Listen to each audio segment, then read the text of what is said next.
What is going on? Heavy Pour Sports, Border Rivals, AllUKBall, starting damn near 20 minutes late because of technical difficulties. Does that surprise anybody? No. Nope. Sure No, doesn't. not at all. It sure doesn't. This thing managed to kick my rear consistently, but we got it. I am on Wi-Fi. My Ethernet cord might have taken a dump, and we know how the San Marcos, California Wi-Fi goes. So if I get caught with my mouth open again, so be it. Just kind of how it goes. But we got a bunch to talk about, so we'll just go ahead and get right into it. Vols hire new DC. Knowles. I think old boy's time had run out. You wanted a new fresh start, and So what do you think about the hire and what this can do to kind of elevate Tennessee football next season?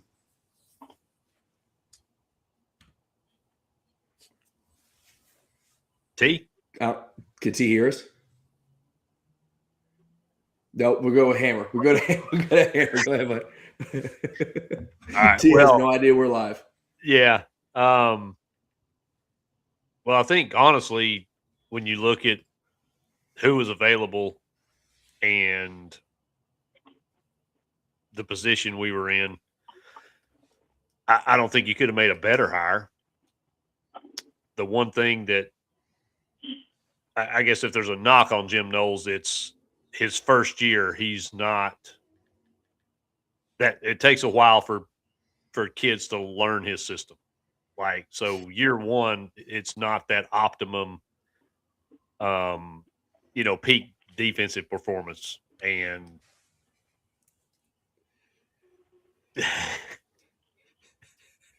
Kentucky fans in it. We're going to get there quick. But Richie having a tough week. Yeah, it's been tough. But I mean, Jim Knowles and what he did in the national championship run at Ohio State was impressive. And if you can get that at Tennessee with Heupel's offense, I think it should be endless excitement in Knoxville right now, to be honest. Yeah. Well, and I think too, though, I'm right here, Richie. You got to have the right pieces. You got to have the right cogs to make the wheels turn. So who he has playing for him. And, a lot of people immediately, we have a bad game. Defense gave up points, yards, whatever. It was Firebanks. Like that's not going to be just the end all be all to fix it. We got to have the right position coaches. We've got to have the right players. Doubling up and tripling up. Going to have to be patient. But I will say this, anything over what we had this year for the majority of the season will be improvement. Yeah. Has there been any word about dudes coming from Penn State? So anybody following him to Knoxville? I have not seen any speculation. I've actually seen more about guys at Michigan than I have about Penn State. So it'll be interesting to see what happens when that portal window opens. I'm sure there's probably some dudes that would like to continue to play for Jim Knowles, so we'll see. And a lot of people were talking about the guy from Washington who was the defensive coordinator while Coach Heupel was the offensive coordinator at Missouri, being a candidate as well. But I'm having a hard time seeing any name out there that would be better than Jim Knowles. We just have to be patient. We can't expect it to, just because we hired him, immediately poof, everything's great on defense. T, what's your thoughts on the hire?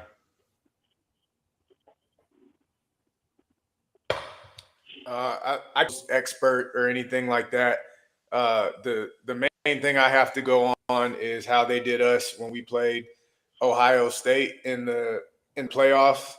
Obviously, shut us down. Just kind of looking at some of his stats. I think he improves teams everywhere he goes. To have a Penn State this year that had quit, 3-4 games into the season in like the 35th ranked defense, I think is impressive. Although generally conference placing matters more to me than national placing.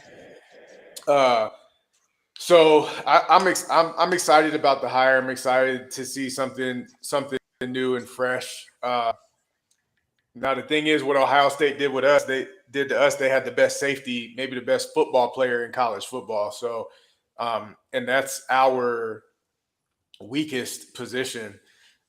So we, if we're gonna try to match anything like he did there, we gotta, we gotta up the talent level. And I've been clamoring for safety forever now.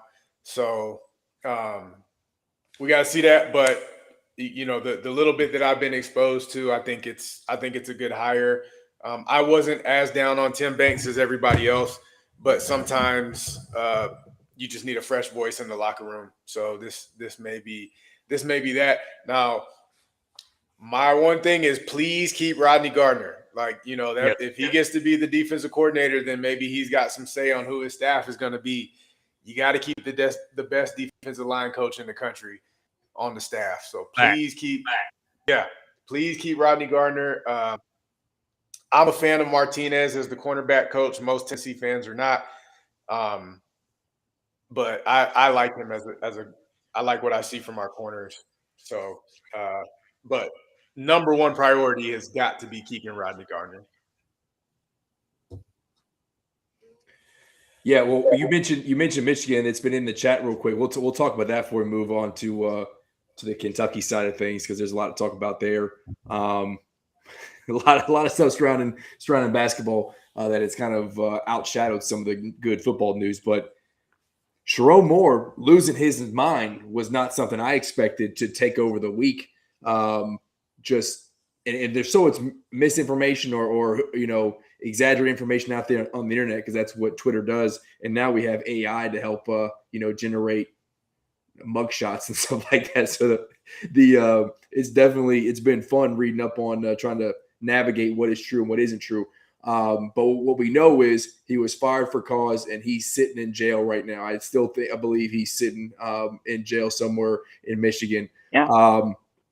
So there was a lot of talk on ESPN and these podcasts about how if Michigan were to have opened up same time LSU, that would have they would have been pretty close for 1A, 1B on what the best college football job is, which I think is true in a vacuum. But with everything that has gone on with Michigan football in the last 3 or 4 years, I don't know if they're really going to be able to they would have been able to jump in and pull a Lane Kiffin or something like that to come. Yes, they got a bunch of money, and Barstool Sports and Dave Portnoy is right there donating. But I think there's a reason why you got a Bryce Underwood who immediately took everything off his social media that was Michigan related, and who knows what he does. And their roster is going to be tough to overcome. I think a lot of people are going to jump in the portal. And with everything you're going to have to deal with looming that dark shadow over Michigan football, I don't know that it really is at the moment some super desirable job. T, you were shaking your head like you agree with me. Like, is that something you think like some big high name head coach is going to want to take on? So Michigan athletics is a mess as a whole, but I think I saw that they fired Ward Manuel, right? So I think Michigan is still a pretty attractive job personally, even though it's a mess. You would think if I go in here, I kind of have some leverage to make some demands about how patient they got to be with me, because I'm trying to rebuild from the ground up, and I'm in here with a brand new AD to work some stuff. So it is Michigan, right? So to me, it's still appealing, and me and Hammer kind of both mentioned the whole LSU thing with the governor getting involved and all that. So it's not like LSU wasn't without their drama or any of that as well. So I think Michigan is still appealing. And I mean, you see for a different reason, but you see what Josh Heupel came into with Tennessee. I mean, we were a mess when Pruitt left. I mean, sanctions and reduced scholarships, and we were terrible and a laughingstock and all that. And he's built a respectable program again. So it can be done. So I would think that Michigan is still appealing, but I agree with you that they're 100% a mess right now. I mean, yeah, they're a mess, but it's still Michigan football in the Big Ten. right? I mean, that by itself has an appeal to it. And Yeah, I agree. and to, I mean, it's crazy that it won't be a coach once come in and do that. Like turning that program around and get them, because they just won championship a couple of years ago, right? So it's not like this program's in the dumps, right? So it's not going to be hard to find a coach who's like, hell yeah, give me that. Let me turn that around. That's a resume building, career changing job if you do that, or you stay there forever and create something really good. So I don't think it's that. I think the situation is insane, and it's crazy how it's all kind of dropped out of nowhere and like it exploded the way it is. But I wouldn't say it's not like crazy. Like, I mean, it's Michigan, the Big Ten. Like, people don't want to coach there easily, I think. Yeah, I mean, if I was a stepping stone coach, or what's it, Fish out there in Washington, I think he was a part of the program for a little while, and then, I mean, or Brom's name has been floated out there. Pete Thamel will put his name out there. So like maybe if you're looking for the next thing, or if you're an up and coming coach, you absolutely take on that challenge. But it's like I don't see Lane Kiffin leaving Ole Miss in a playoff to go to Michigan and deal with all this nonsense. Same with like John Summerall to go up to Michigan instead of staying in the SEC to deal with the nonsense. Maybe I'm wrong. It's just there's going to be a lot to overcome with everything that has happened over the last 3-4 years since the championship. I mean, they've been on a serious decline. Jerome Moore has kind of been the scapegoat to get hired to keep them from getting more NCAA sanctions or take away some of their wins. And Harbaugh left to take on that job probably because he saw the writing on the wall that there was some stuff going on. But yeah, maybe y'all are right. It's just I look at all the history that has been there for the last couple of years and like I don't know if I really want to deal with that. If I'm a coach who is waiting for the next big job, or have already had a big job and I'm kind of getting retreaded. But who knows? Michigan is a massive job, though. Michigan is a massive job. Like it's again, tough. like you said earlier, in a vacuum. It's not a stepping stone. Yeah, that's not a stepping stone job to me. Now, again, we don't think Tennessee is a stepping stone job, and then Lane Kiffin used it as that since Richie wants to talk about missing his tenure and all that. But Michigan is a massive, massive job. Even I mean, because staying job. Yeah, look when what's his face from was it West Virginia, Rich Rodriguez, right? Like all these people who go there, there's always massive expectations and then a huge fallout when they don't reach those expectations. So Michigan's a huge job to me. Yeah, to your point, if it's if I'm thinking clearly, it's a massive job and they are in some shit right now. So yeah, so now I have leverage to take on this big job and have some demands when maybe I wouldn't normally to take on that big job. It's like, hey, you get to coach at Michigan. Congratulations.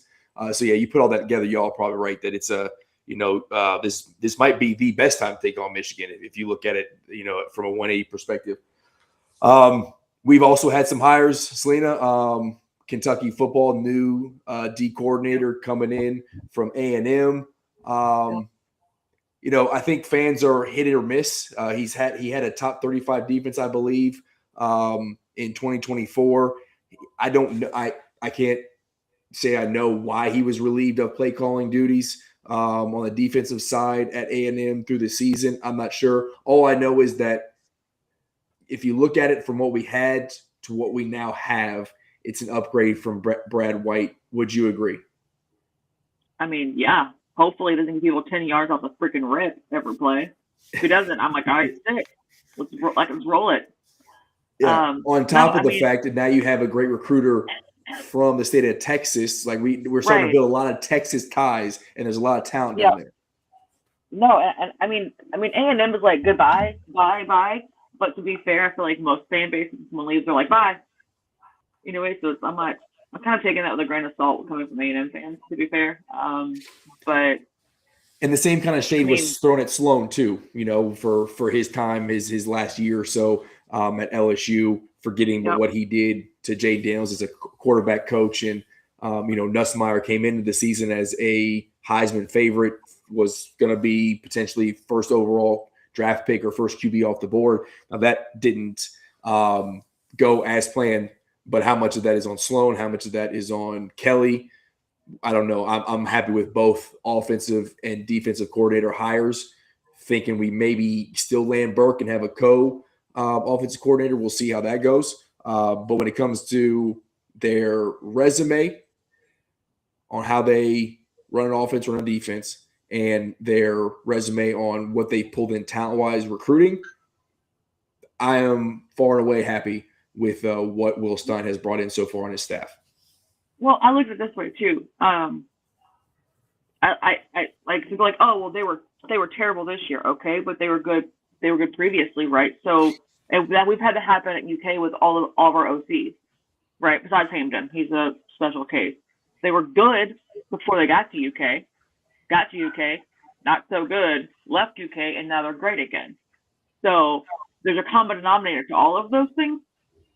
As well as the head coach of the program, right? So how much does that play into a factor of them changing things or their decline, as these fans are calling it, if the head coach has more say than probably they should in certain things. That's how I look at it, right? Because I mean, Sloan was great 2024, right? Offense was fantastic.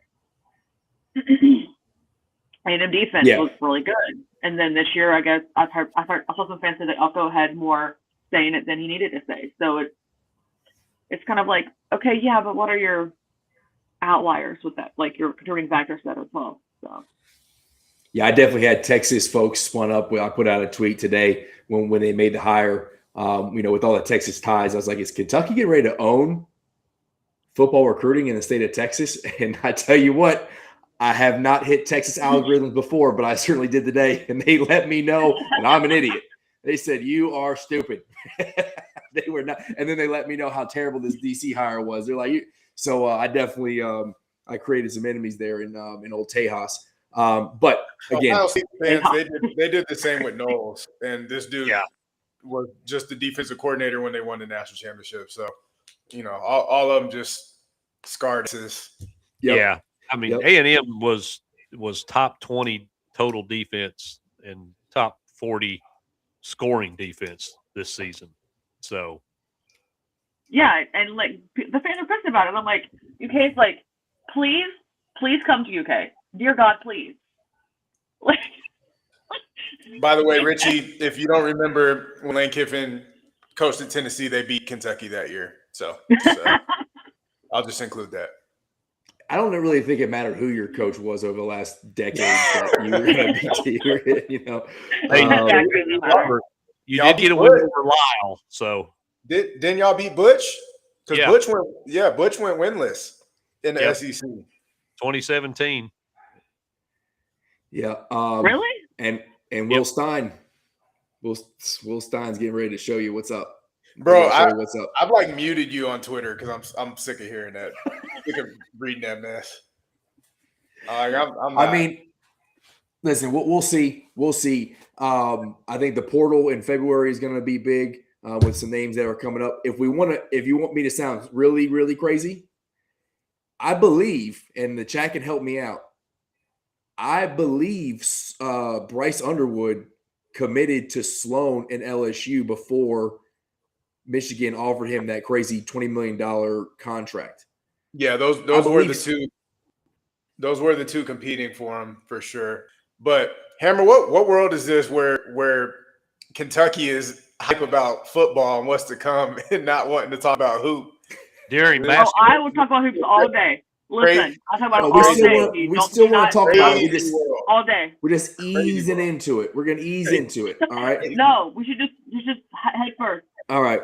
Pull the Band-Aid off. UK-JMI deal might be the death of Kentucky basketball and recruiting. I don't know what it is, so break it down for me. Bullshit. Okay. What I know. Yeah. Yeah. I think yeah. So all right. So here's how I understand it. Let's go back to like March, April timeframe. Champions Blue LLC started. what was the collective, Selena? There was 15 club, and that was tied to football, and then basketball had it was Club Blue. Yeah. Yeah. Okay, so Champions Blue takes over as an LLC, nonprofit, turning UK athletics into like a business. And really, if you read why it was built to generate outside and different revenue for NIL, and it was a business, so it really was a way to kind of circumvent the whole you can't direct pay to play for players, right? So it seemed smart. It seemed really smart. We got a board of trustees. We brought in guys. The VP of Fanatics, I think, is on the board. Jacob Tammy, legacy Super Bowl champion Kentucky football player, is on there. He's the president, and he's the one that really pushed to get Will Stein, and they figured out how to pay the money for Stoops. So, like, there's goodness in Champions Blue, in my opinion. And then all of a sudden in August, Mitch Barnhart signs this deal with JMI, and it essentially gives JMI all rights to negotiate our NIL. So we don't know at the moment if that's good or if that's bad, right? It's this big money deal. It was like $460 million evaluation. And it's also going to, it's also going to expand Kroger and add some luxury stuff and, end zone things. And Kentucky Proud was going to get, new stuff for baseball.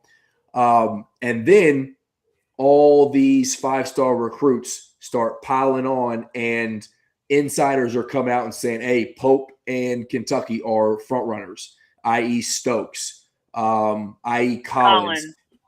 Caleb Wilson, a couple of months back before the season started.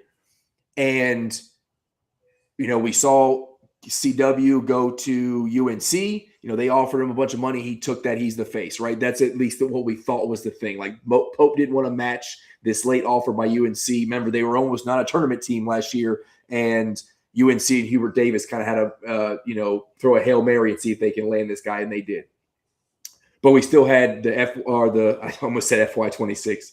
Jesus, the 2026 class with Stokes and all these big names who are still locked in Kentucky. And over the last couple months, we're like, hey, when are we going to hear the commitment? Like, signing day comes and goes, we hear nothing. And then all this information starts coming out about it's JMI and the contract language, and Jack Pilgrim and KSR put out an article a couple days ago, or was it just yet? Damn, it was just yesterday. It seems like forever ago. It was actually just yesterday. Richie, go touch the grass, my guy, or snow. Go outside. Somewhere.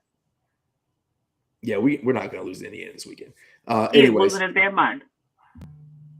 So JMI and UK Athletics are asking the players in these contract deals to sign away their NIL rights, which there was anonymous sources that came out and talked to KSR, was like, this is the first time we've seen anything like this, right?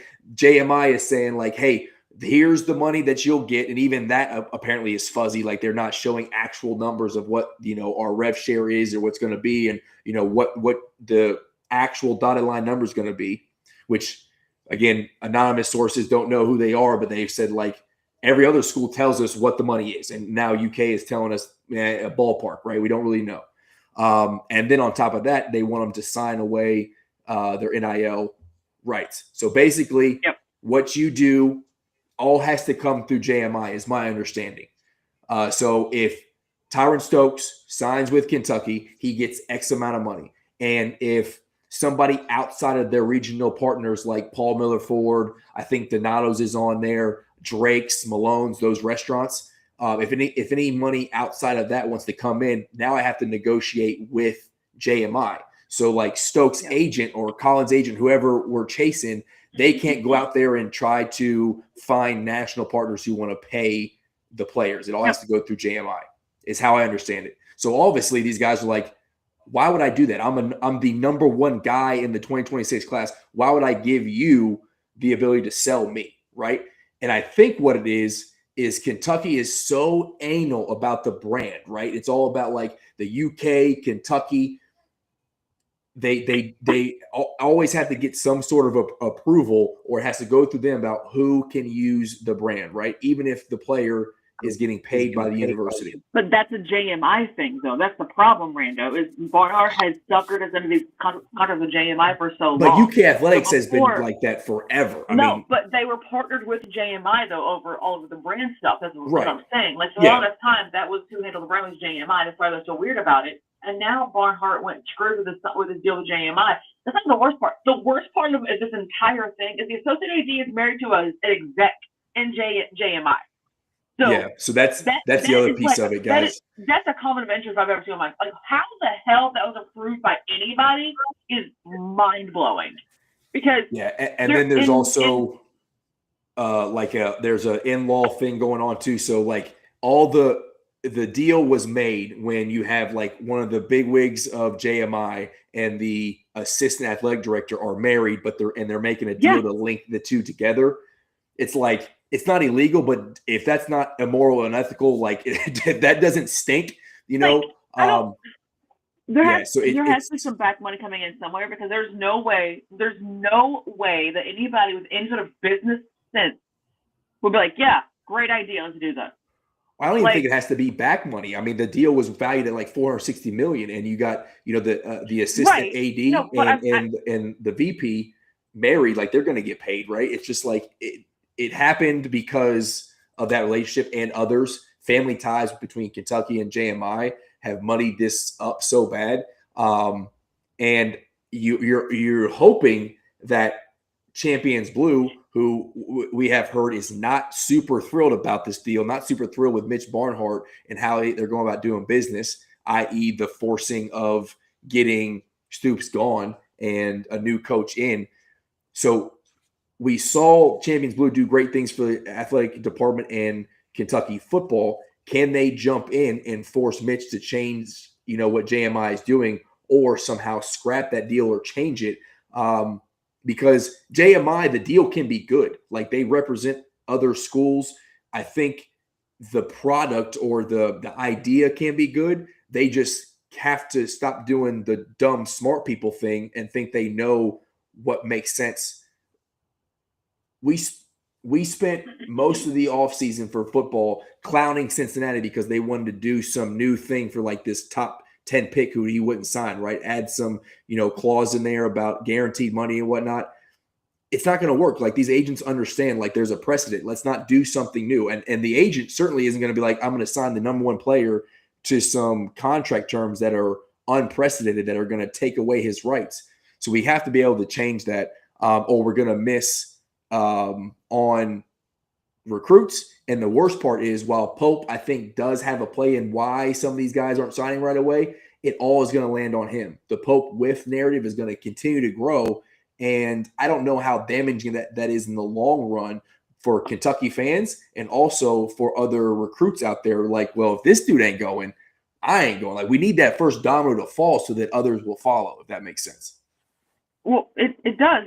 And my thing is, if the recruits are saying, hey, like, we have a problem with how this looks, there's smoke. Smoke comes from nowhere. Like, it comes, there's an issue, right? And it's like, as you said, we've had multiple people, UK lost, and then go somewhere at the last minute. So something is happening to where they want to play for Pope, right? They want to play for Kentucky, and then something somewhere when it comes down to finalizing it goes up in the air. So anyway. Yeah. So we got a comment right here about like team struggles. I honestly, yes, Kentucky has struggled this season. There's no, I mean, it's obvious. We have gotten blown out twice, and we lost to Louisville. So every quad one game we've played, we've lost, and we've looked bad in all of them. I don't think personally that team struggles really matter. If the money's there and the opportunity's there for the players, they will come, right? I just mentioned Caleb Wilson. UNC wasn't even a tournament team until they barely got into the playing game. He committed to them because they offered him a bunch of money. And hey, next year, we got you for a year. You are the face of you are the Tar Heel on the court, right? So he went to them. He was going to be the guy. So if you gave Stokes the money he wanted, the terms he wanted, and you got 35 minutes a game at the University of Kentucky, he's going to come. Doesn't matter if we don't win a single game this year, right? It doesn't matter if we miss the tournament. He will come here because of the brand, potentially because of Pope, but really because of what NIL does and money talks. Well, the good news is you only have 15 I forgot more years which. of field. Oh God. I forgot which pro player said it. I think I tweeted it a day or two ago, but they were like, winning championships and competing and all that is not the driving factor anymore. It's the money and all that. It's Willie Collins So time. I'm agreeing with your point, Rando. Like, if you pay them, let them go for a year, 2 years, make a ton of money, go to the league. That's the appeal now. It doesn't matter if the team is as good anymore, as long as the bet is there. Yep. Oh, so Tip is talking about like it's being blown out of proportion right now because we aren't playing well. But I mean, this is the first time Kentucky hasn't had any recruit in a class sign to date right now. Like nobody. 0 people are on the roster for 2026 outside of those who are going to come back next year. And yep. What tells me there is some truth to this, and there are some issues with how this is going, is because for months now, I mean, dudes like Tifton, dudes who don't miss these insiders for basketball recruiting are like, Kentucky is their front runner and it ain't even close. And then all of a sudden, a couple months goes by, I'm like, we're not really sure why it changed. And then it's like, actually Kansas is involved now, and they're an Adidas school, but they actually might be able to do some hurdles. And then all of a sudden, all this stuff comes out, and even like Tifton and all these guys are getting involved. You know, Pilgrim's getting involved and deep diving into it. And even Matt Jones coming around saying Mitch Barnhart is a problem and he screwed us. Like, that tells you, I mean, that when I saw the tweets that he out there, I'm like, I actually agree with this dude. Like, I am quote tweeting a thing Matt Jones put out because it's spot on. I was like, there is truth to this. There is 100% or there's 80% truth to this thing because there's too much evidence out there that if it weren't for these contract terms and the weirdness that JMI is trying to do, Stokes would have already committed to the University of Kentucky because he was already locked there months ago. Maybe. Part of me does believe when those anonymous sources in that article, and they were talking about like Pope trying to sell the brand and getting frustrated at the negotiating table when other teams were starting to like outbid them. To me, based on all the information we had last year, that sounded like the Caleb Wilson recruitment of like Pope finally said, screw it. You know what, dude? Your value to me is this. I'm not overpaying you. And Braden's in the chat. I mean, that is since NIL, that has been Pope's MO is like he will not overpay for a talent if he doesn't think it's worth it. And potentially that's going to bite us for this go around because some of the roster or all the roster for this was pre-JMI deal. So like, was that why Lamar Wilkerson isn't here? Is that why Donovan Dent is at UCLA? I don't know. So I do think Pope has a play in this. That's why we 100% need a GM. We need Pope to kind of remove himself from 100% of the recruitment. I don't think he wants to, though. I'm sorry? He doesn't want to. I think it don't matter if he wants to. That's been like thrown out there, and he said he doesn't want to do that. He wants to be involved in it. He could be involved in it, but remember, so like the one thing I loved about Cal was, and T can relate to this because I think we both recruited the same way. Like we have dudes out there who can help us recruit, right? Especially so Kentucky basketball had Orlando and Chin Coleman, like those guys are out there. They're meeting the players, building relationships, and it's like, hey, you don't get to meet Cal until like he's ready for you, right? When he gives us the green light, you can go to Lexington, you can go through the the Hall of Fame of players and see all the basketballs, all the championships and whatnot. That was the stuff. Like Cal got involved when it was really necessary, right? Right when he needed to be like the seller, the gatekeeper. Pope, which I appreciated and I thought it was the right move. I mean, how many times we see him on a plane going from one part of the country to the other, right? I mean, the dude seemed like he didn't sleep because he's at all these recruits. He's doing house visits, going to games. He's in Atlanta visiting Jasper. Then he's going out to Colorado to watch the under 19 championship or USA team. I think he needs to back away from those things. And like you get to see Pope and the Kentucky basketball head coach when he's ready to see you, you know? And maybe that's not how kids work nowadays, but it's how it did work.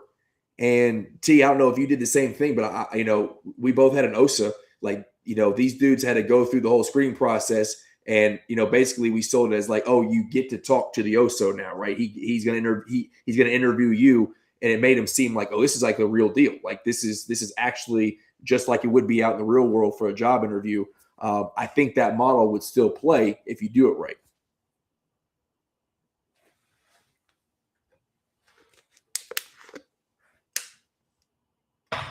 It is of kids these days, because for us it was easy because we could be in our blues and be like, hey, this is who you're trying to be, make it through the OSA to try to go be like these guys.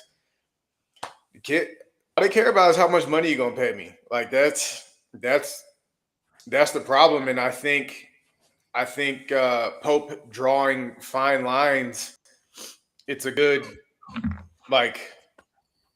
hard line to draw, but I don't know that it's gonna play. You're gonna lose when you get outbid. That's the unfortunate reality of right now. Now how JMI impacts that and all that, I don't know. But if you're like, I am only going to give you $2 million, and then UCLA like, man, shoot, I got $3 million for you right now. $1 million talks, $500,000 talks, and if you just draw these hard lines, I think it's good for him to show face, because a lot of recruits do say like, hey, they show interest. Coach was on me. He was always at my games and all that. I think that helps, but I don't know that trumps $1 million or $500,000 or anything like that. Yeah. Hammer, do you know how your basketball or even football collective works and how you go about doing that? Like you were able to sign a big, Nate Ament, he's still kind of growing into his own, but a 5-star dude. He wanted to be a guy. He decides to go to Tennessee over Kentucky and the likes of other big schools that were chasing him. Do you know how that works? Do you have multiple collectives? Do you have one person negotiating that? How involved is your athletic director? Do you have any insight on how that works? I don't know that the AD has a whole lot of say in it. I think it's left up more to the collective and the head coach. But I think one of the issues that may be hurting what's going on with this deal with Kentucky is JMI it's a national. They have multiple clients. They don't just have Kentucky, whereas Tennessee's collective just focuses on Tennessee. Yeah. And that's not to say it can't work, because obviously it does. I mean, because JMI's with Georgia, they're with UCLA, they're with Utah, they're with Notre Dame, some of the smaller conference schools as well. But they've got, multiple schools under their banner, where a lot of the other ones are local and heavily concentrated and focused just on that school. So I think that could be one thing. The other side of it, you mentioned that if Mark Pope doesn't feel like a player is worth whatever the asking price is, then he tells him no. Well, the problem with that is Mark Pope doesn't determine the value. The market determines the value. So if you've got a 5-star point guard, and it's just like in the NFL now, the reason that Joe Burrow got $53 million a year is because Patrick Mahomes got 50. You know what I mean? So the market resets with every deal. So it's the same now in college because these guys talk, whether it's publicly disclosed or not. All these guys, they play Yep. AAU ball together. They've gone to academies together. They've gone to camps together. They know each other. They build relationships. They talk. And when somebody gets offered $2 million at Kansas or Arizona or Connecticut, then that becomes the value. So Mark Pope or Rick Barnes or anybody can look and say, okay, well, I'm not going to pay $2 million for, a power forward. Well, then you're not going to get one because that's the market value. So that's going to come into play more and more as these bigger contracts and deals go out, because a lot of the contracts are let's call them what they are. They're contracts. So a lot of them aren't these big mega, packages. They're 50 grand or 100 grand or whatever, which is still a hell of a lot of money to pay a 19-year-old college kid to play sports on top of the scholarship and all the stuff that comes along with that as well. But the bigger ones are going to start, and like there's a kid that's going to be coming up in this year's recruiting class, Caleb Holt. He actually played locally here in Alabama at little old Buckhorn High School. Caleb Holt's a dog. That kid's nasty. Dude, I'm telling you, he could play in the NBA today. Yeah. And then he started bouncing to the academies, the IMGs and whatnots. So when he hits, he's going to command bukus of money. I mean, it probably is going to be in the $4 to $5 million range. I believe Holt put Kentucky on his top 5 as well. I think so too. So that becomes the value for whatever, 5-star plus or however they rate them in basketball. That's your price tag.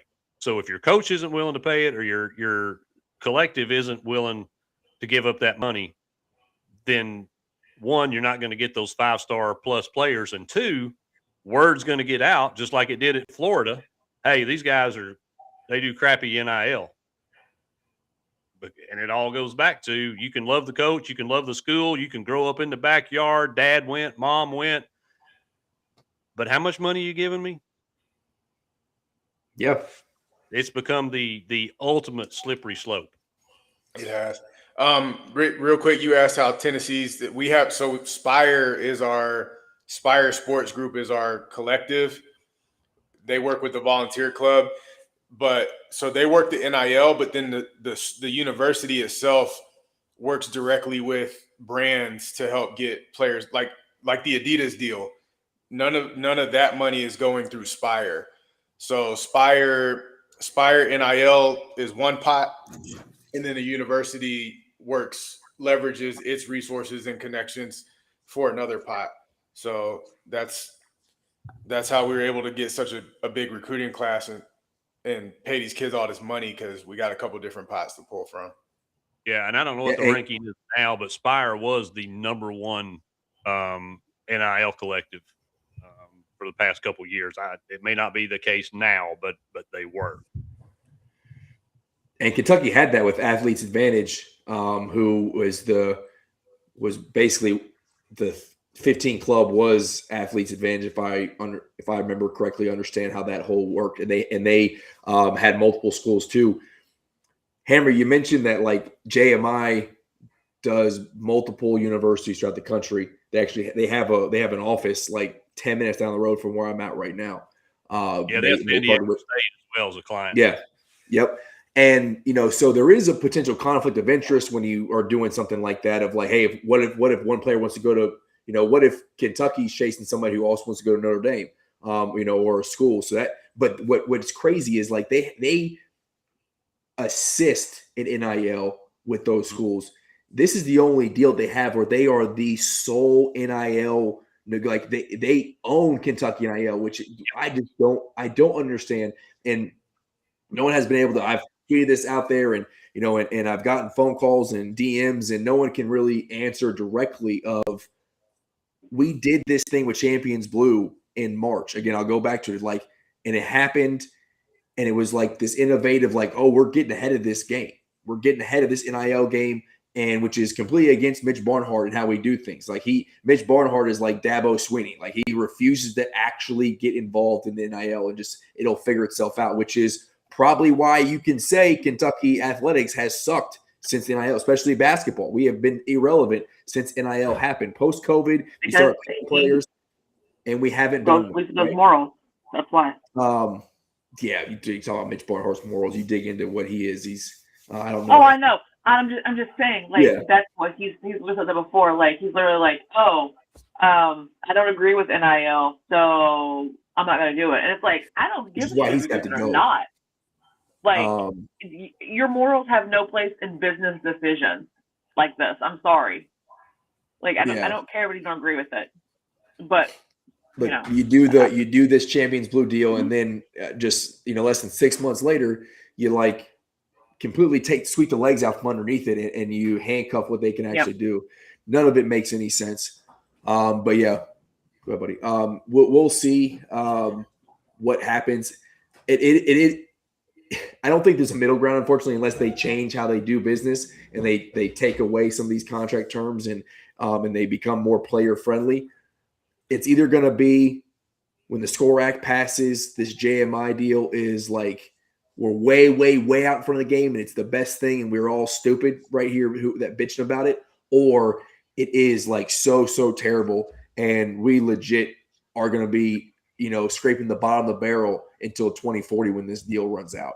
I don't know if there's actually going to be a middle ground or not, unless Champions Blue 2040 is, dear God. It's crazy. It's Jesus legit Christ. Crazy. There's a lot of big people out there. But they extended it 6 more years. Yeah. So yeah.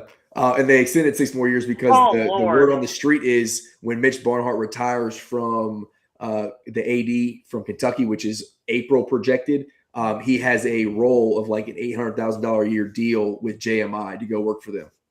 Oh, wow. Isn't that crazy? Seriously? Interest there or anything? Yeah, get on the Twitter machine. It's out there of he will have a role with JMI when he leaves to kind of bridge the gap there. It's wild. I don't know if it's possible again because it's not illegal. But if we can somehow navigate away from this thing because of all the ties we've linked of how kind of shady it is, maybe we shall see. But let's get into games. Go ahead, T. My bad. Okay. No, it wasn't a game thing. I was going to ask if y'all saw that Utah deal that they did with a private capital firm for $500 million.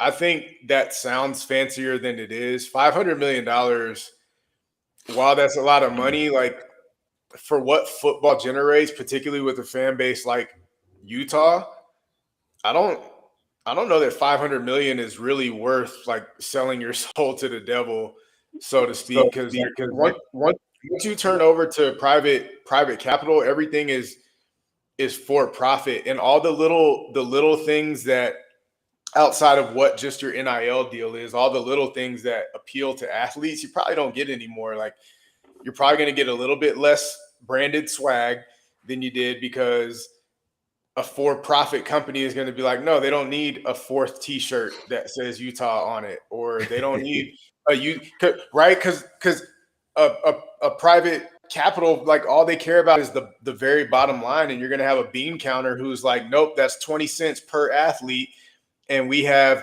450 athletes in the Utah athletic department. And try to figure that one out, Kevin. What's that? He says change my mirror. Bitch, what the fuck are you talking about? Jesus, Selena. He's talking about your camera is mirrored. He did the same thing to me when I was on his show, Round of Shots. I've not mirrored anything. It's the same way every time. That's why it says Kentucky's backwards on yours. Let me see. Maybe I can do it. I was like, mine's the exact same thing. There you go. Grumpy, I told y'all. There you go. Is that better? I don't know. Shit. There you go. I got napkin. Selena needs a Snickers. For real. I need sleep. Oh my goodness! But anyway, we can get to the games. I was just wondering if y'all saw that. I'm not as impressed by that as it sounds like when it's broadcast. That was my whole point. Yeah. Well, to close it out, I will say, like, the other thing I'm thinking about, I'm honestly, I have been, there you go, Kevin. I got it for you. Both cameras fixed. So dumb. Thanks, Kevin. I have been someone I don't think it was dumb, Kevin. I think that was very relevant, and thank you. It's dumb. I have been very much against the KSRs and the other folks who middle of the season love to drop these bomb, just things that make the program look terrible. Like, we can't recruit. Here's why. And it just, all that stuff is going to spread, right? And the players see it, current, the ones that were recruiting. It allows other schools to negatively recruit against us when all this comes out. But if Kentucky was truly ahead of the game here with JMI, why didn't we see Kansas, Duke, North Carolina, Tennessee, all these Michigan, UConn, these blue blood college basketball programs? Wouldn't they not look at what Kentucky's doing and go, dang, like the brand, they're ahead of the game with NIL. Like, we got to do something to catch up because we're going to miss. Nobody did nothing. They sat there and watched Kentucky stub their toe and like, hey, I don't know if this is going to make sense. Let's let them fail first, right? So I think it makes sense. I actually always appreciate reactive and not proactive. Well, this time we were proactive. I think we just might have fell on our sword.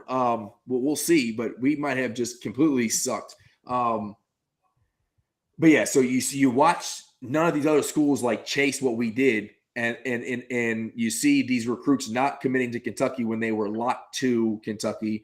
I think those articles, those bombs were necessary because it got the fan base stirred up.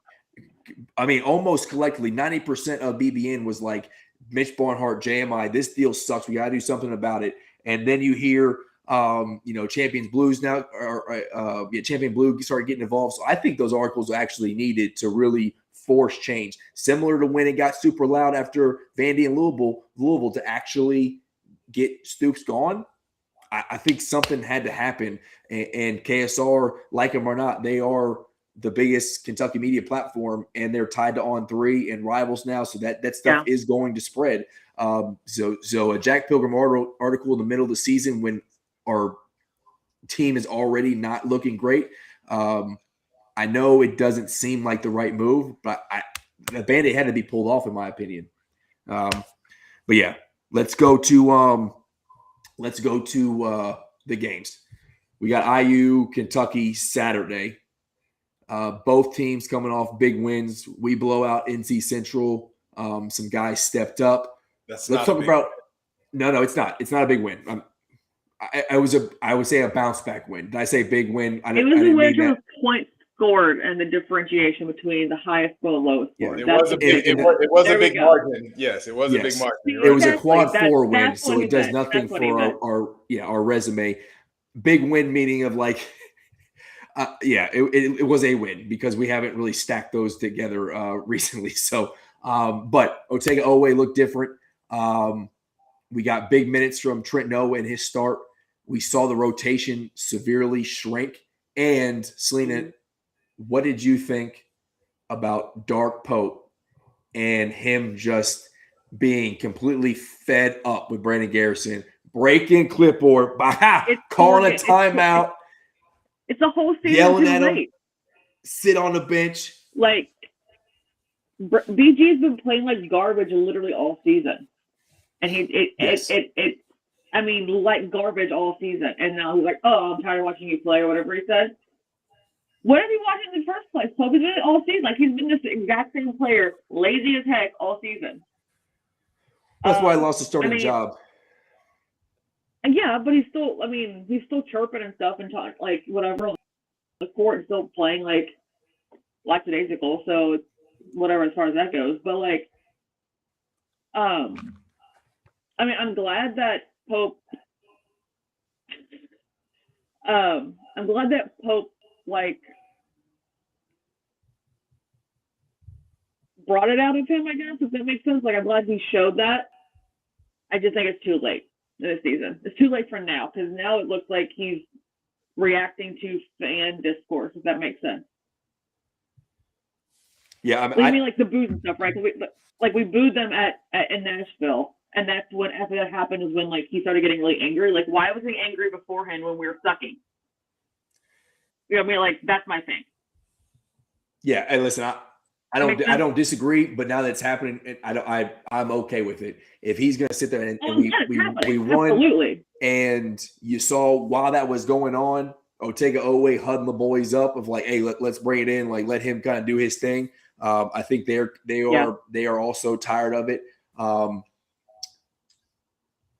Something had to change, and if Pope's demeanor needed to change on court, because I got to do a show Sunday with Trace on Round of Shots, and I think he posted about this too. It's like, hey, just because you see happy-go-lucky Pope on the sideline, you know, doing the whole next play, it's okay thing. Like, this dude's wearing some tail out in practice, right? Like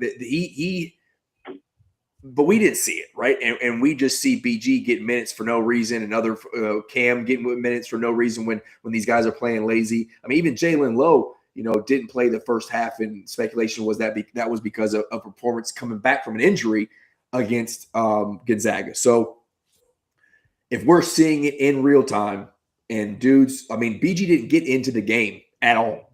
I mean, Tao hit a three, Horn was in the game, BG still sitting his tail on the bench.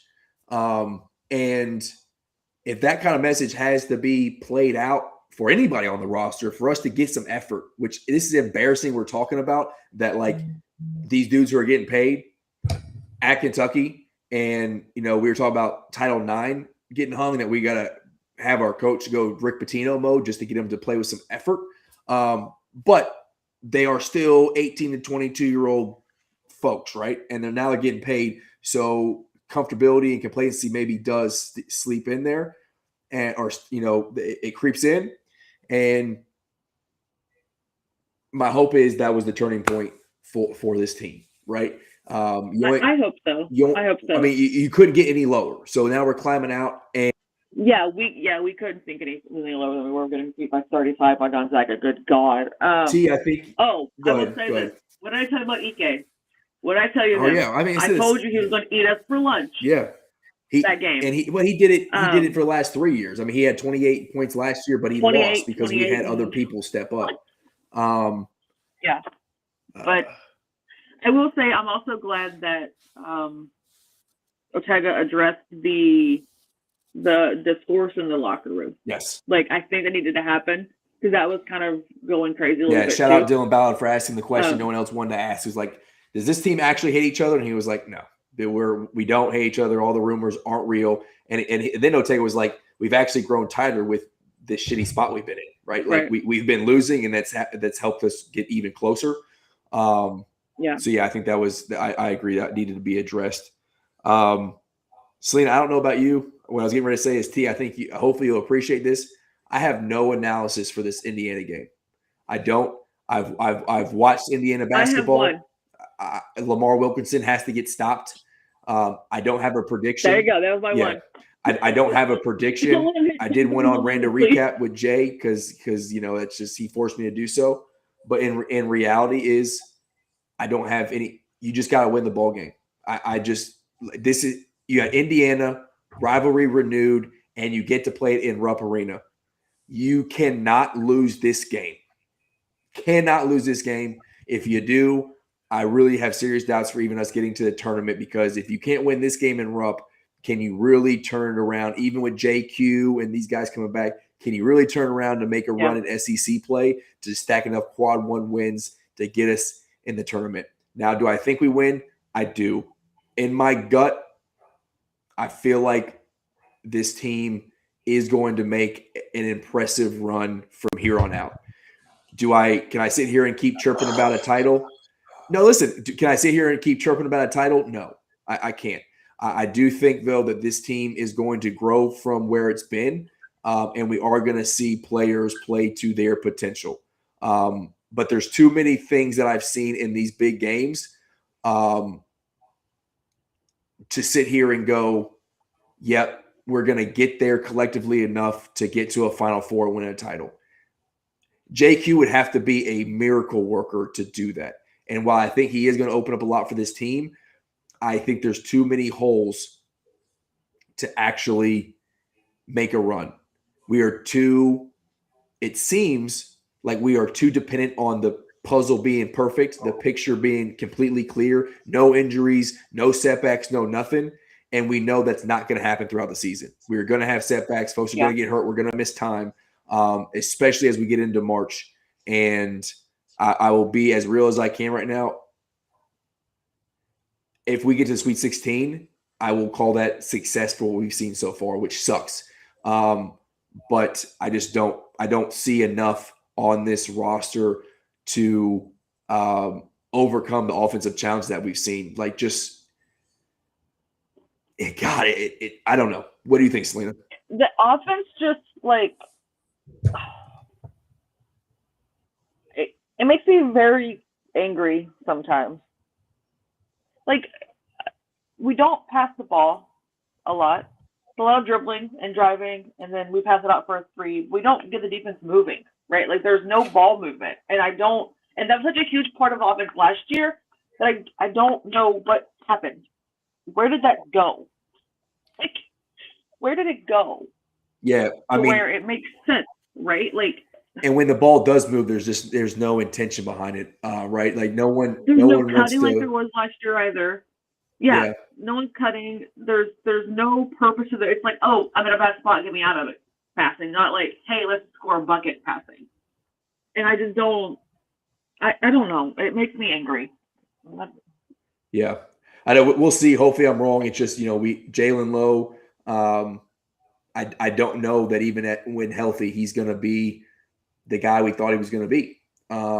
Maybe Pitt Jalen Lowe is who we're getting, right? Who's someone who's just not efficient, can have big games, but ultimately is not someone who we thought was going to be a true get downhill, break a guy down, and also facilitate and run the offense. But we'll see. I would love to be proven wrong. But right now, my confidence level has dipped dramatically from where it was when we beat Purdue. But how did that happen, by the way? I'm so confused how that happened. Yeah, I don't know. I don't know how that happened. I did say with Jay on the show after Gonzaga is we watched Gonzaga lose to Michigan by 40 and then come basically to a home game for Kentucky across country and smack us by 35, right? So, like, if Kentucky wants to, if they have the ability, right? They have the talent to step together and be like, we're going to play our best ball today. We just got smacked around. We got NC Central to kind of knock the rust off. We're going to embarrass Indiana, right? Because Indiana is really a one-man show. But I don't know if we get that. I don't know if this team has that mentality. I hope they do. I hope we get fully transformed Tegatron. We get national champion Denzel Aberdeen. And golly, how nice would it be if JQ gets some minutes on the floor against Indiana, just to see him out there and create a presence defensively and rebounding. All right, Tuesday, Louisville, Tennessee. Please, God, beat this team. I need y'all to beat Louisville so bad.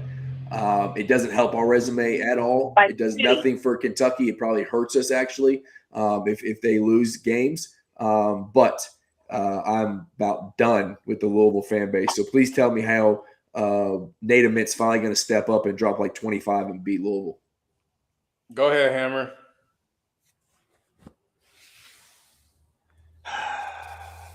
Yeah. Oh, no. Don't. Yeah. Oh, no. Yeah. Well, we lost Cade Phillips last game. He's out for the year. And that's shoulder surgery. What happened? Shoulder surgery. Yep. Yeah. He'd been nursing it and playing through it all year, and I guess finally it just gave. So that's a pretty significant blow to the front court. Just be honest. And then we're just having trouble scoring. Relatable. So, there's no lines out for. I don't think there's lines out for either game,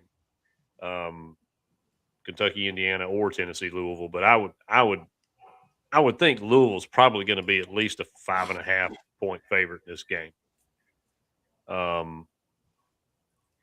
Is the game in TBA? Yes. Yes, it is. Still that big of a there. favorite. We beat them up there. Yeah, I do. Wow. Because last I checked, Louisville, I think, had a power ranking. I think they were number 3. This is a dang good Louisville team, unfortunately. And we whipped them pretty good up there last year. But this team just they're not in sync.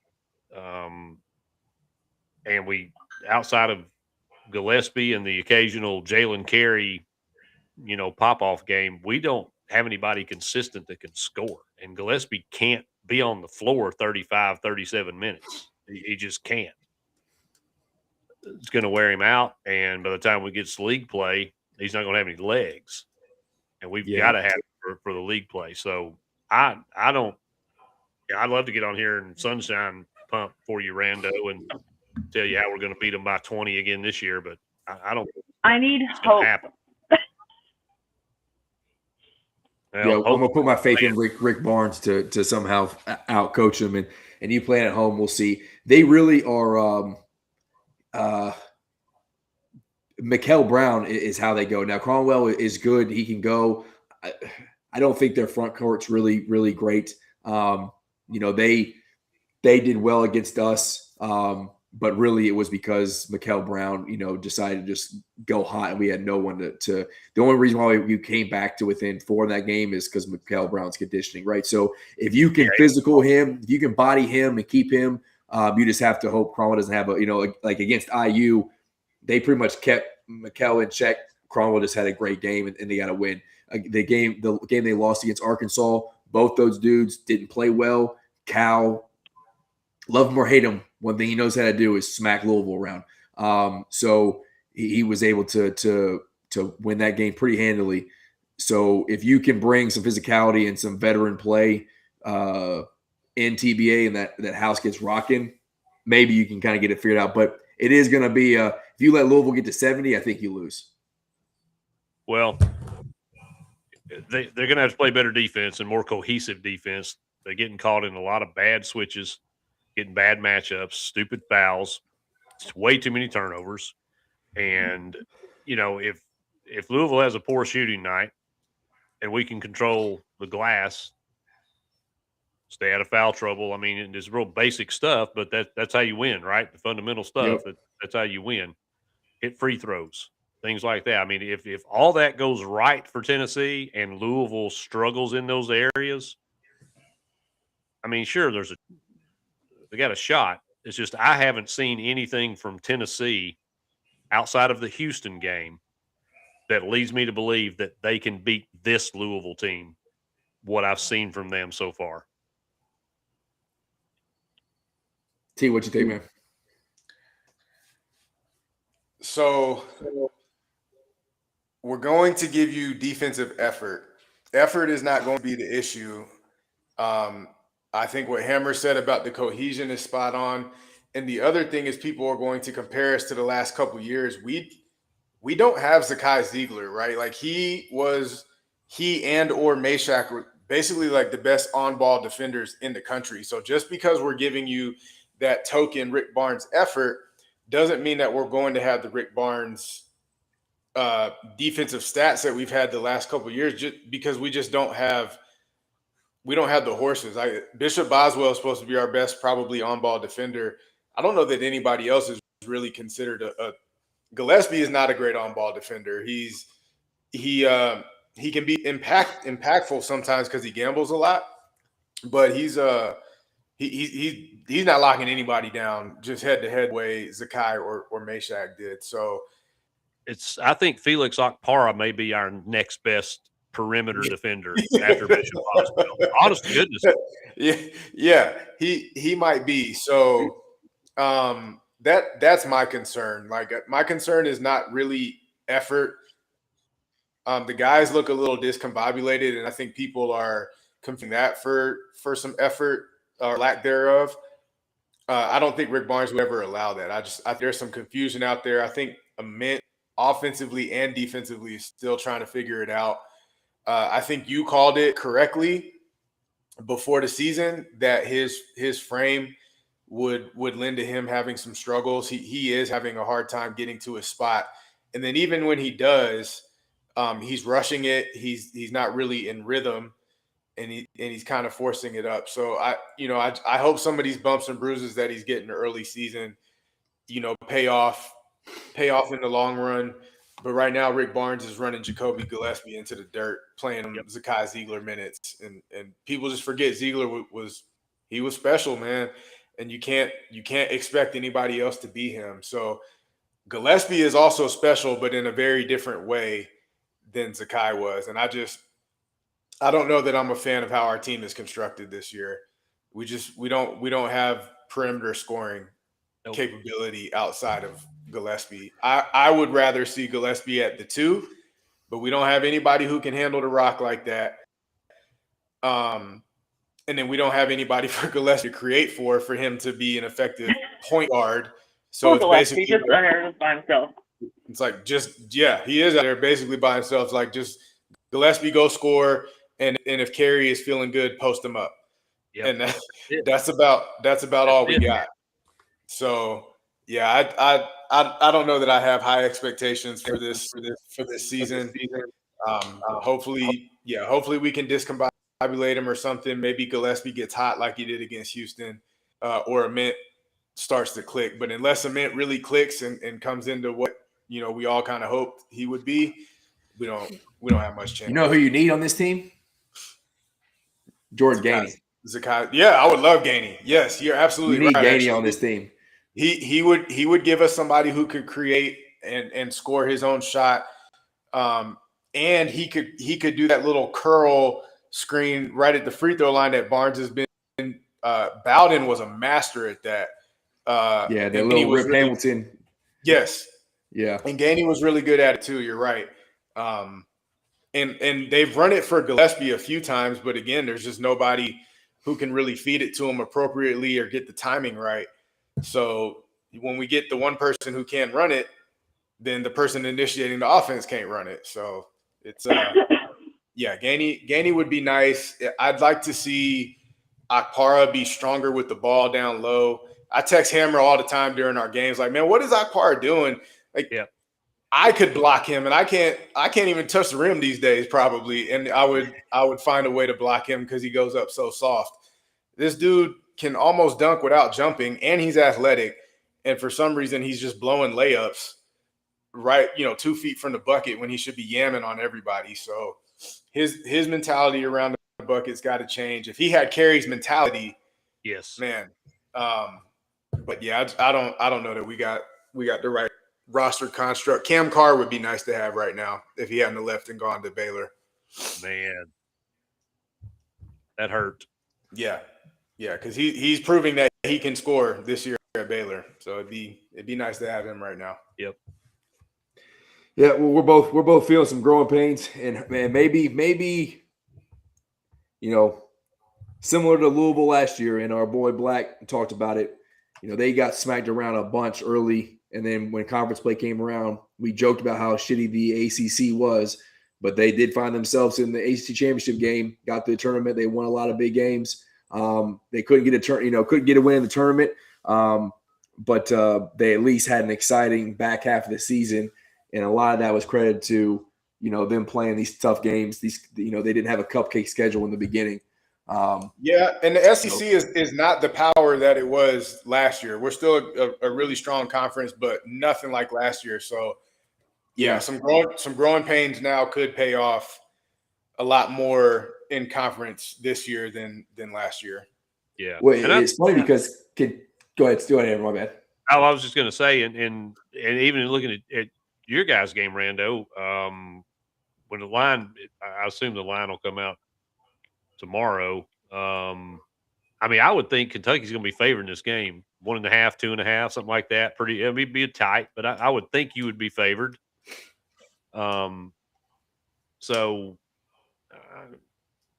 I don't know. There's definitely benefit in playing these big time games and these, traditional teams that are good. But the flip side, though, is if you're in a situation kind of like, I think we're more of this mold than Kentucky is when you have just a group of guys that had played together for 3 or 4 seasons, all leave. You're bringing in freshmen and you're bringing in a lot of transfers, then you're going to have some growing pains and you're going to lose some of these big games early in the season. And the best thing you can do is hope that whatever issues that are disjointed or not working, that you figure them out. Like I think Pope's got to figure out his rotation, what guys he can trust on the floor. We've got to learn how to, especially on the defensive side of the ball, we've got to learn how to play cohesively and make those switches, know where everybody's going to be on the floor. And that just comes with time, experience. I don't know if we can manufacture a score somewhere. I think that's going to plague us the whole season. So it may not be as doom and gloom as it looks now when you consider the level of talent that both of us have played. It just doesn't make you feel good about going into league play in a few weeks with these types of issues, right? Yeah. So I think you guys have a better shot of getting because we know you guys got scores, right? We know you can score. We're supposed to. We're supposed to, yeah. But it's just that can kind of work itself out. If you don't have scores, it's tough to find points. You can work on defense. You can get better on defense. None of these guys are going to turn into 25-point scores overnight. This is not going to happen. Yeah, and you talk about the SEC compared to the others. The eye test tells you different. I'll admit that, but if you look at Florida's record and Kentucky's record, it's the same. Like they have 0 quad 1 wins. They keep playing these tough games. They lose them. Now they lose them close, and they're in every single one. We're not, but that doesn't really matter. Like, but by the time you get to February, when they're doing the NCAA, they're doing the seeding and whatnot in the tournament, they just see a loss. They don't remember that it was a last second turnover or like you had a chance to win at the buzzer. It is a loss. Yeah, Florida still lost to Connecticut the other night, right? Doesn't matter how they lost to Connecticut. Period. So there's a lot of SEC schools they got to figure it out. And some of them, like I said, are in different spots. They're closer than the rest of us, but it just takes one. That's why this Indiana game at home, it has to happen. Rupp Arena, it will legit.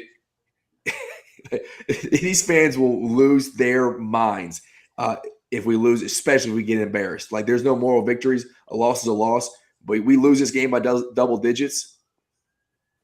Yeah, there's going to be a lot of fans. There's going to be a lot of fans that are not happy, and we'll give up on the season real quick. You will see some, hashtag fire Mark Stoops trended very early in the season. It will trend very early. For some it's already trending. But the honeymoon is over, and we thought we found this diamond in the rough with Pope. There's a lot of people who are already out on him, and a loss will make even more follow suit. So got to get this win. Got to get it on Saturday. And I think the boys do. I think they get it. I think there's a little bit of resentment for Lamar too. There was that whole dog and pony show at Keeneland, and all the players went out there, and Pope did his thing, and then he decided to go to IU when they hired his buddy from Sam Houston, whatever, to go there. So I do think they feel a certain way about this dude. Now, it doesn't matter how they feel about him. He just dropped 44 against Penn State. So you better stop him because the dude is a bucket. But we move on. We got one more thing to talk about. Hammer, I think we're on opposite sides on Saturday with your boy. I think you have to cheer for Army. And, this bottom row here is all on Go Navy. So the midshipmen are going to tear up the West Point this weekend if you don't know. I don't know. I'm not convinced of that. I caught Hammer. I hopped on to Hammer's show right when he was discussing it, so he's definitely into it. He's definitely into it. what's your take? Navy had a shot. Navy was getting talked about like in the playoff. They unfortunately lose some games, but they were when Tulane crumbled there for a little bit. They were right there in the mix to potentially get themselves in as that 12 seed. Navy actually has offense over the last couple of years, which is something that they're not used to. But they, the coach philosophy has come in there. Now West Point has also changed a little bit. This is always and forever will be one of the best games of the year. And I love that it's the sole game on the weekend every single year. It's awesome that it gets highlighted that way. National televised game. That being said, those Whoas over there in New York about to get embarrassed. We going to midshipmen going to tear them up now. But I don't even know what the spread is. So please give me a clip from your show on why you think I am incorrect. Well, the spread is 6.5 in this game. Navy's favored. That's too many points. I'll tell you that right now. Yeah. That's why I'm on Army plus 6.5. I'll go ahead and spill the beans there. And I'm on the total is 38.5 points. And normally I would say it's always the under, except I think you go over this one, right? I think this one's going to be over. And the reason being is Navy's as good as their offense has been, and I'm a big Bo Horvath fan. Their defense is like outside the top 100. And the schedule that they played, that's not a very good. I mean, Florida Atlantic scored 32 against Navy. Isn't that Florida talent's different, man? Isn't that Lane Kiffin's old stomping grounds? It is. Yep. Navy had to win in the closing minutes against Temple. Beat them 32-31. Air Force was horrible this year. 34-31. So they give up a lot of points, and I think because I'm not going to tell you anything you don't already know or have said to other people. Nobody plays a rivalry game with as much passion and intent and desire to win against their opponent than these two, because they play with pride. And so both of them, and the crowd's always rocking too, because for the midshipmen and for the what do they call West Point? Is it the candidates? What do they call them? Black Knights. Well, the cadets. But cadets, thank you. That's what I was trying to think of. Cadets. So you got midshipmen. For those freshmen, that's the first time they've been let out of their box all year, right? They've been getting screened at all year. They don't get to go nowhere, so they're going to have some fun at that game. It's a good time. So I look forward to that one. But it's always tooth and nail, and but I think there's going to be some points in this one. I still think it's close, but I think there's going to be points, and I just can't see Navy getting enough stops against Army to keep this total down. And I'm having a hard time believing that it's going to be decided by anything but a field goal. So, yep, I know I don't gamble on this game anymore. 2 years ago, I was in Colorado Springs. Me and Jay were at a restaurant. I was having a couple beers, having a good time. We were cheering on Navy, and this was the overtime game. And the under hit, so I was good there, even in under overtime. Like it was going to hit clearly because no one scored at all. I think it was like a 7-7 overtime or 10-10 overtime, something like that. Navy had the ball on the 1 yard line, getting ready to run it in to win the game because Army had kicked a field goal, I believe, in the first overtime, and the dude fumbled the ball about a ball hair away from the goal line. And I just was like, oh my God. I'm sitting there like, tab on me, baby. We're catching this thing. Let's go and watch the ball leave this dude's hands. And I'm like, you guys, so I don't do it anymore. I'm like, I'm done. I am no longer participating in the handing money to sports books because that's just how my luck goes, unfortunately. Yeah. And this game's always tricky from a capping standpoint, but we haven't seen too many blowouts in this one. There have been some. Army's been able to really put it on Navy a few times, but that's a little few and far between. This is definitely when I see like your old fashioned backdoor cover, right? I think Navy's winning the game for both the over and the cover. The Army goes down there; it's still close. They have something to play for. They get within 3 or 4 as the games kind of come to the end, that sort of thing. They got a chance to win it, but it's going to be exciting. This is like you said, this is always one of the classics, and it's always a close game. It's not always exciting outside of it being Army and Navy. It's not always great football, but it's always close, and it'll keep you entertained until the end. But hey, y'all, thanks for jumping on. I appreciate you with my dealing with my technical difficulties. Again, I got to figure out what's going on over here. Maybe do one on Saturday. I'm solo dadding it right now, so I don't know how it's going to go. I got the monitor right here. I didn't have to jump up and go save a screaming baby. But as long as all of us survive until Sunday, I'm going to call that a success. If I still have 2 children on Sunday and I'm also still breathing, it's a win. That's Man, a win. I remember I had the kids one weekend by myself, and we went to church, and like the ladies were saying something about the outfit I had my daughter, and I was like, look, just be happy there she's not naked. All right. Yeah, like, right. just be happy we got clothes She's on. got moving balls on. Yeah. Yeah. Like, look, we're doing all right to just be here. So Yeah, I got to do the cool dad thing. I was like, I'm not bringing stroller to like car pickup, so I brought her little pink like car, and we're like moving people out of the way. She's I know she loves that thing. She hates the stroller, so I'm gonna put her in this car and scoot her around. She's gonna be happy. I don't care if we get in people's way. Threw that thing in the back of my truck and rolled around, made all the other dads jealous as I was picking up Jackson. So I'll take the chance to flex on other rich dads out here in San Marcos as much as I can. So That's right. boss that move. that's right. All right. Let Selena go to sleep. She's falling asleep. Yeah, she's out there falling asleep. Apologize to Kevin for yelling at him because he wanted you to mirror your camera. You got a little grumpy there. Say sorry. No, sorry. She's not gonna do it. All right, sorry about it. All right, y'all. Kentucky, we're gonna beat Indiana Saturday. Tennessee, y'all gonna beat Louisville. I know our resident. Listen, you have to beat Louisville so we can talk and mash shit to AB in the group chat. That's right. No, we beat them last year. I left AB alone for the most part. I don't really have any disdain for Louisville. So if you lose, you will. I promise you. If you lose Tuesday, you will. They suck. All right. There's only one good Louisville fan that I know, and he happens to be my son's godfather, and I don't really know why. I made that mistake every time we played them, especially this year when we lost. But y'all, I appreciate it. Speaking of AB, massive weekend for him. We won't talk about it until he gets back. We'll let him break the news. But this is the weekend. It is official. So that's pretty cool for him, man. We wish we could have been there. Yeah, I know, man, for real.